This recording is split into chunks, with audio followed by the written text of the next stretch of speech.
Following up on the story of the Olorile of Orile Ifo, Oba Ogunjobi, who assaulted a 73-year-old man publicly in a viral video. Well, on Wednesday, the court granted him a 10 million naira bail, which he could not meet.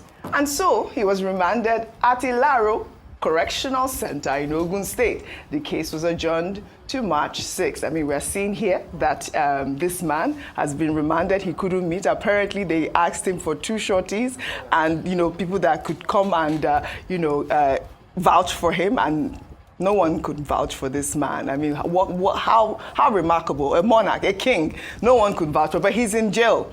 Yeah. A king in jail, an Ogun king in jail. Starting with the monarch, I guess. Yesterday, Dr. Batia talked about something really important, which is that demonstrated the fact that there were no sacred cows when it comes to law and order, when it comes to justice in Nigeria. I hope this is the case. Sometimes now we can see that there are kings and there are kings. Yeah. There are monarchs and there are monarchs. If this monarch cannot get 10 million naira in terms of the 2 shorties, it means that his grade was not that gradable. And so you can understand why perhaps he's being used as a scapegoat. I say this because there are a number of people who've also assaulted people in public, high-ranking officials. In fact, we called the member of the House representative, whom the taxi driver even came out to apologize for accusing him wrongly, even though we all saw on video how he assaulted the man. He's not in jail currently. He's probably still in the house. And the boat driver came out to apologize. I was just saying that different strokes for different people depending on your standing. So whilst I'd like to see the justice system as being fair and equitable, we've seen in many instances where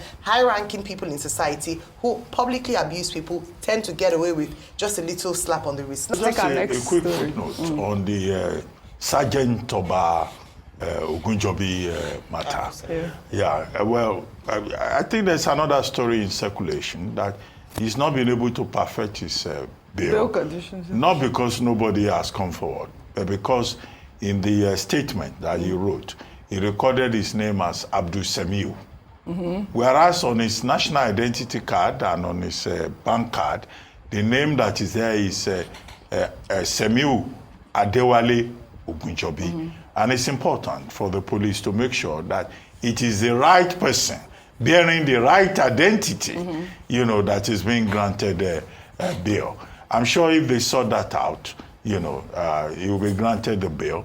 The case has already been adjourned till March 6th. Yes. But the lesson is for all traditional rulers to know that we are no longer in pre-colonial times when a king can say, I'm the Alashe, the lawmaker after the Orishas.